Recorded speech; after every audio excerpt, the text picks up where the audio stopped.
नमस्कार। श्री गणेशाय नमो नमः। सरस्वती नमस्तुभ्यं वरदे कामरूपिणी विद्यारंभम करिष्यामि सिद्धिर्भवतु मे सदा। शिव शक्ति को कोटि कोटि प्रणाम। मेरे श्रोतागण, मैं आपको आज कुंडली में सूर्य की अशुभ स्थितियों के बारे में जानकारी दे रही हूँ कि सूर्य की 3 अशुभ स्थितियों के बारे में आपको जानकारी दूंगी और इनके उपाय के बारे में भी जानकारी दूंगी कि आपकी कुंडली में यदि इस प्रकार की अशुभ स्थिति है तो आपको क्या करना चाहिए।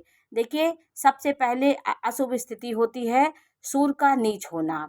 सूर्य नीच का होकर के 7 नंबर की राशि में सूर्य नीच का हो जाता है। सूर्य नीच का होकर के 6, 8, 12 में बैठा हो तो यह सूर्य की बहुत अशुभ स्थिति होती है। ऐसी स्थिति जीवन में नाना प्रकार के संघर्ष लाती है और जीवन के उतार चढ़ाव लाती है, जीवन में अपयश लाती है। बिना वजह के आपके जीवन में आपको बदनामी मिलती है और संघर्ष आता है। आपके अंदर एक वहम पैदा हो जाता है, किसी के प्रति शंकालु आप हो जाते हैं। विचित्र तरह का आपका रोग हो जाता है। कुछ ऐसे रोग होते हैं जो आपको समस्या देते हैं और जीवन में नाना प्रकार की समस्याओं का आपको सामना करना पड़ता है। सूर्य यदि 7 नंबर की राशि में होगा, अशुभ स्थिति में होगा, तो व्यक्ति के स्वास्थ्य को लेकर समस्याएं हर समय होती रहेंगी। उसके जीवन में आँखों की परेशानी होगी, हड्डियों की समस्याएं उसको परेशान करेंगी, क्योंकि उस समय सूर्य की स्थिति नीच की होती है। सूर्य अपने प्रभाव को, उसका प्रभाव जो भी वो उसकी जो शुभता होती है वो खराब हो जाती है। सिर दर्द की समस्याएं रहती हैं, पाचन संबंधी समस्याएं बनी रहती हैं यदि 7 नंबर में आपका सूर्य कहीं पर भी है। और 7 नंबर में आपका सूर्य हो तो आपको सूर्य को मजबूत करने के लिए सूर्य को प्रतिदिन अर्घ्य देना चाहिए सुबह के समय, और 108 बार सूर्य के मंत्रों का जाप आपको निरंतर करना चाहिए। ओम घृण सूर्याय नमः सूर्य के मंत्र हैं ये। आप सूर्य के मंत्र देख सकते हैं, कहीं पे भी आपको सूर्याय नमः ये करके आप अर्घ्य डालें और सूर्य के मंत्रों का जाप करें, तो आपके सूर्य की जो एक पावर होती है वो आपको मिलेगी। दूसरी स्थिति है सूर्य और राहु की स्थिति। सूर्य राहु की स्थिति भी एक ग्रहण योग लगाती है। इस योग को ग्रहण योग बोला जाता है। ये कुंडली में कहीं भी होगा तो जातक के जीवन में बदनामी का सामना करना पड़ता है। बेवजह आपको कहीं ना कहीं कलंक लग जाएगा, कहीं आपको बदनामी मिल जाएगी। आपको जो सूर्य की एक प्रतिष्ठा होती है उसमें राहु भ्रम पैदा कर देगा और उसको कलुषित कर देगा। उसकी शुभता को राहु नष्ट कर देता है। विचित्र तरह के आपकी कोई समस्याएं आपके जीवन में खड़ी हो जाएंगी जो आप नहीं सोचे होंगे। वो भी आपके जीवन में कुछ ऐसी घटनाएं हो जाती हैं जो आकस्मिक रूप से आपके जीवन को प्रभावित करती हैं। सूर्य की शुभता का पूरा लाभ आपको जीवन में आपको नहीं मिलता। राहु वहाँ छाया के रूप में उस पे उसकी शुभता को ढक लेता है और अपना प्रभाव दिखाने लगता है।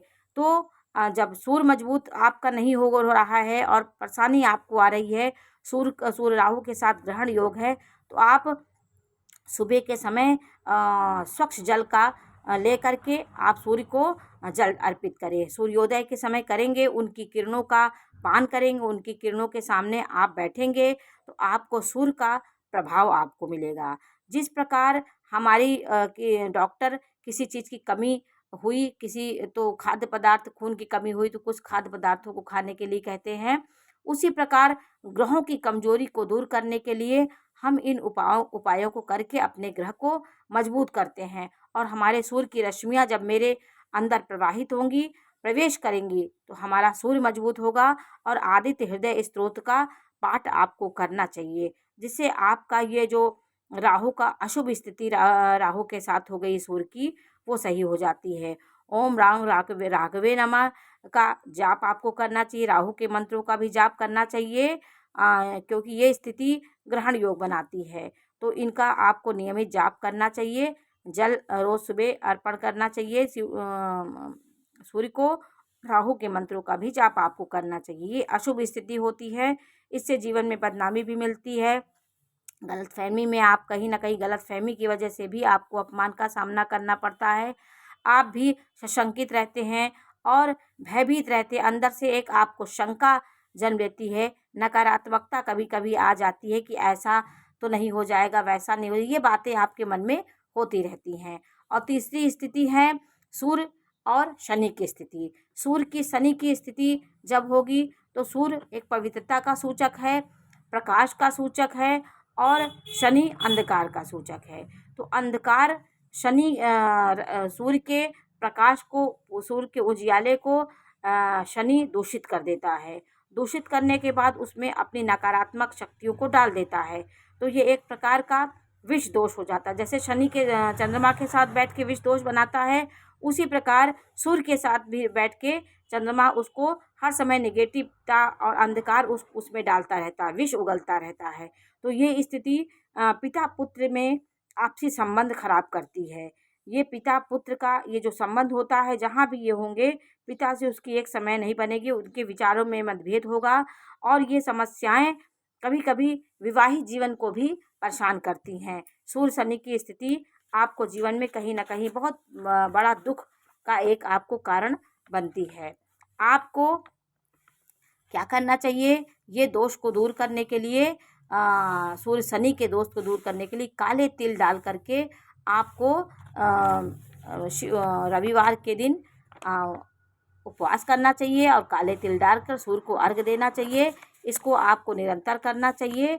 और लाल कपड़े, लाल चीज का आप वस्त्र पहने और लाल रुमाल अपने पास रखें। लाल चीज़ों का जितना वो करेंगे, सूर्य आपका मजबूत होगा। तो सूर्य शनि की स्थिति कहीं भी आपकी कुंडली में हो तो आपको तिल डाल करके सूर्य को अर्घ देना चाहिए। तो 3 स्थितियों में सूर्य खराब हो जाता है। सूर्य के दृष्टि भी यदि राहु की पड़ गई सूर्य के ऊपर तो भी सूर्य कलुषित हो जाता है। सूर्य की अच्छी स्थिति मंगल के साथ होती है, सूर्य की अच्छी स्थिति बृहस्पति के साथ होती है, सूर्य गुरु का, सूर्य बुध का ये सब योग होते हैं। तो सूर्य मजबूत स्थिति में होता है। इन स्थितियों में सूर्य कमज़ोर होता है। सूर्य का नीच होना, सूर्य राहु के साथ ग्रहण योग बनाना, सूर्य शनि के साथ होना, ये स्थितियां आपके जीवन में